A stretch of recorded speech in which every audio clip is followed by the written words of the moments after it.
Vamos olhar agora a quarta parte, né?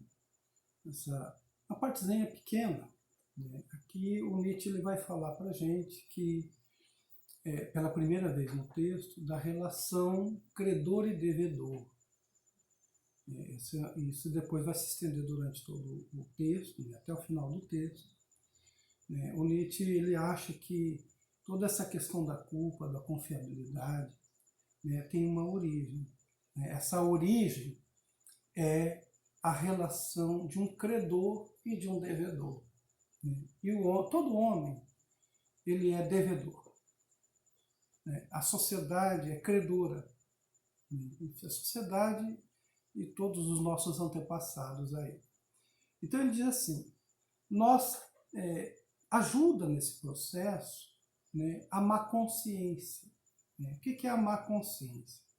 A má consciência é o Nietzsche vai dizer aqui, é a questão da culpa. Né?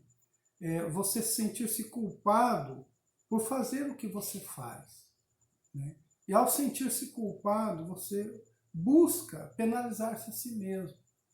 Então, tudo aquilo que você faz em prol disso vai ser uma má consciência, você tem uma péssima consciência. Mas não uma péssima consciência para a sociedade. Para a sociedade isso é bom, porque você se tornou ordeiro, cumpridor de promessas. Mas no seu íntimo você tem uma péssima consciência, porque vivendo assim, atendendo a todos esses programas, você não tem praticamente a tua vida. Né? Então, a má consciência, essa culpa, é outra coisa sombria. Né? E o Nietzsche pergunta, como é que ela veio? Né? E aqui ele tece aqui a crítica aos genealogistas da moral. Né? E eles ignoram que o grande conceito moral de culpa teve origem no conceito material de dívida. Isso aqui o Nietzsche está fazendo uma leitura, né, daqueles que acham o seu tempo, né, que concebem o direito penal a partir de né, você tem que punir, castigar, né, punir alguma coisa. O Nietzsche vai dizer, não, no fundo é que a gente não pode perdoar as pessoas que prometeram e faltaram com a promessa. Né? Porque se você prometeu é porque no ato de promessa você pegou algo de algum credor. Né? Então você passou a ser devedor. E é nessa relação, então, que está a questão da culpa, a questão da má consciência. Né? Então ele vai falar aqui de dívida, castigo, sentimento de justiça. Né? O pensamento agora tão óbvio, aparentemente tão natural e inevitável, que teve de servir de explicação para como surgiu na Terra o sentimento de justiça, segundo o qual o criminoso merece castigo porque podia ter agido de outro modo, é assim que nós pensamos, é na verdade uma forma bastante tardia e mesmo refinada de julgamento e do raciocínio humanos.